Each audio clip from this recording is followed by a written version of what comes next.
Challenge number 5 was a doozy. What the fuck happened during challenge number 5? So episode 5 is called Go Figure, and we were asked to separate ourselves into 2 teams. One team that was good at math and one team that was bad at math. Colin, Victor, Kat, and I also thought we were bad at math, so we ended up in that group. Myself, Jen, Jason, and Chris on good at math. Colin decided that I was on good at math because I'm Asian. Each group would get 4 equations that had variables that answered like really basic questions about the house, like how many mailboxes are in the lobby. And once you found the answers to each of those variables, you had to perform the equation and get a number. The difficult part was that we weren't allowed to write anything down, and we only got 1 equation at a time. So you had to solve the first equation before you could get the second, before you could get the third, before you could get the fourth.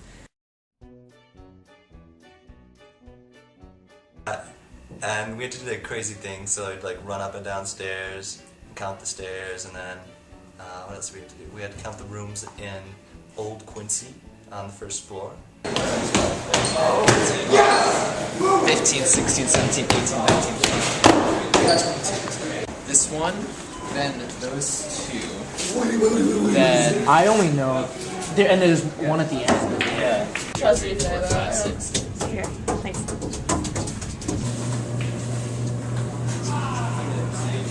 The tough part about this challenge was the fact that it was all based on numbers and people counting, and so you couldn't fully trust one person, so you always had to send 2 people to count things, which took more time.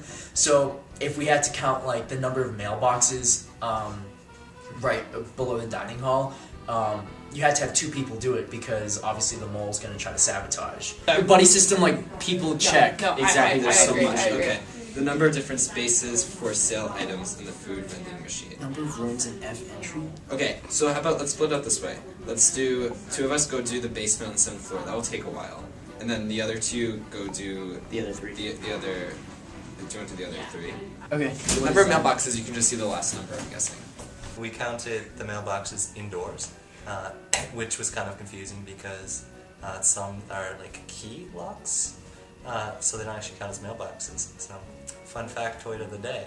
Quincy House, not every little square is a mailbox. We didn't actually count them, we just tried to like subtract, and we were bad at subtraction apparently. My group, the good math group, it was me, Scott, Chris, and Jen, got 3 of the 4 numbers right on the first try. And The only one that we missed was the very last, which we missed not because of a math mistake, ironically, but because we counted the number of mailboxes improperly by 1. We got a chance to redo it over because, as you've probably guessed, like we messed up the mailbox counting. So out of our 4 questions, 3 were right, 1 was wrong, and so I darted and recounted the mailboxes. 498, 499, 500 are missing, right? Yeah. So this is 550 mailboxes because that starts from mailbox 1. So that's 550 mailboxes in total if all of them were there. Minus 3 is 547. So that's right. right. We can't 546. It's 546. It's minus 4. It has to be 546. Right, minus 4, So 546. what was the original number? What was 1959 times 5? Was 97. And then easily adjusted the number we got wrong within the 5-minute adjustment period. We did well. I was proud.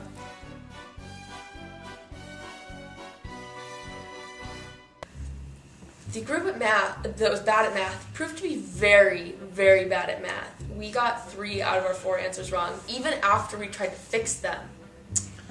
I'm guessing we're given easier figures to figure out. Like I think, for example, one of them was like the number of foosball tables in Quincy, which is 2, and like most of them were pretty straightforward. I think the hardest one was like the number of railings around the stairs on the top floor of the dining hall, and the biggest thing that causes problems was counting the number of windows in Old Quincy, like facing Quincy Courtyard. What did you get? I got 1 and 7. I got 100. If I got 100, no, did you count these 3? No, I didn't. Then those 3 make 107. So it's 107. We said 15 wooden chairs. Different. we should have up all of our numbers though. Wait, so But it's not. It's like a something times something divided by something over 10. no, it's not. Yeah, it is. Do not do math. It was like, it's definitely like a multiplication with a division and like a subtraction or something. So at first it was simple things like count the number of fire hydrants around Quincy Courtyard. Simple stuff like that you really can't mess up unless you're trying.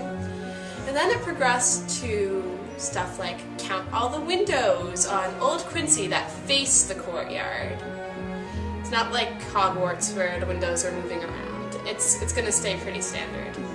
But with the combination of it misting, or being really tired, I guess, we ended up with different counts. But just not the like. Okay, so I got 184. Minus 1, 2, 3, 4, 5, 6. Yeah. So you get 188. 178. 178. I got 177 and 178. So it must be 178 if that's what you got. I got 176. We got 177, 178, 178. Okay, let's take the app. Whatever most people get. I was a sucky counter. Okay, so I got 450 for the D Hall minutes. Does that match up with anyone's? No. I got 177. We have two 177s and two 178s. When we were discussing it, we were like, well, we've got all these data points, which one should we use? And Kat, Victor, and I agreed that we should go with 177, which was the perfect average of all of the numbers. But Colin was absolutely convinced that he was right with 178. And so when we got into as we were discussing it, we like said the number, and we're like, okay, we have to agree. But then we couldn't figure out who would go forward to give each number. And Colin insisted that he give the fourth number. And we realized the reason he was doing that was because he wanted to have his number be the one used. I thought someone in the group was trying to sabotage because it just seemed sketchy how like they were doing things, and like I just really, so they didn't tell me what the equation was the first time, and then time ran out, so we didn't even put an answer that was close to being right because they wouldn't tell me what the equation was. He thought all of us were trying to sabotage the challenge. Like he couldn't believe that like we weren't agreeing with his number. Then the second time I put in the number that I thought was right, and I was actually wrong, but it didn't even matter because other numbers were wrong, and we need to get all of them right to win the clue. Jordan starts calling names, jerk, I think she said jerk 8 times. I was sitting right next to her, and then Colin starts firing bullets over at her, and it's like a war field between the two of them. Because we miscounted the railings, and the fire extinguishers, and the number of windows in the courtyard. But we couldn't agree on the number of fire extinguishers on the 6th floor of New Quincy, which should have been like the easiest thing ever. So Jordan and Colin went to count that together, and they counted like 5. And later on, I went back to check, and there were like 7 or 8. I originally wanted to be with bad at math, but 4 people had already been in it because I wanted an easy try, you know. But now seeing that Colin was in that group, I'm glad I chose otherwise, or was picked otherwise for the other team. I just don't understand that. Like, really, like Jordan, Kat, Colin, and Victor. Did you guys have you guys not done math for like years? Like I thought you had to do math to get into this school. Like I don't even know. Because Colin actually made a pretty funny comment where he was just like, he's like, either like there's 3 moles or we're all like incredibly horrible at math. The exemption, or as I'm thinking of it, the Colin incident, part 2. Exemption chance, which was a complete and total batshit crazy shit show, spectacular of Colin. And Zane and David told us that there would be one exemption, but basically the catch was that we had to decide unanimously who the exemption would go to. The other part to that was if we couldn't unanimously agree, then we wouldn't get a clue for the next round.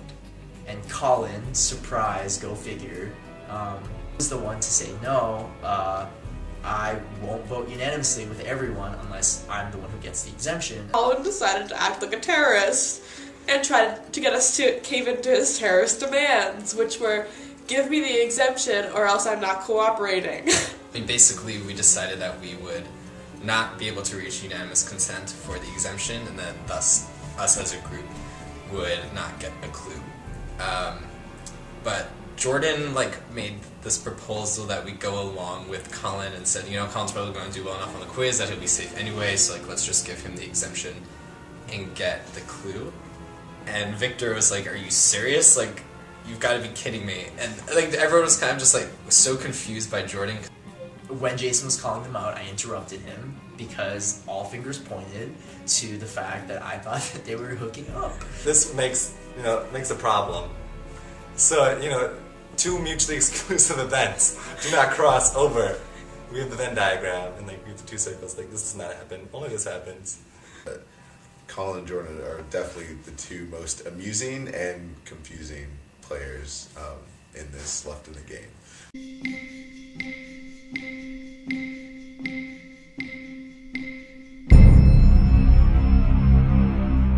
I'm gonna miss Jen. It was fun to have her around, and she also just seemed to have a really good head on her shoulders, and so I'm really sad to see her go. Jen is a cool girl. I love Jen. I got to meet her through the mall, and I think I've talked to her a couple times around Quincy. But she was a really cool person, and I hope we still be friends after the mall, Jen.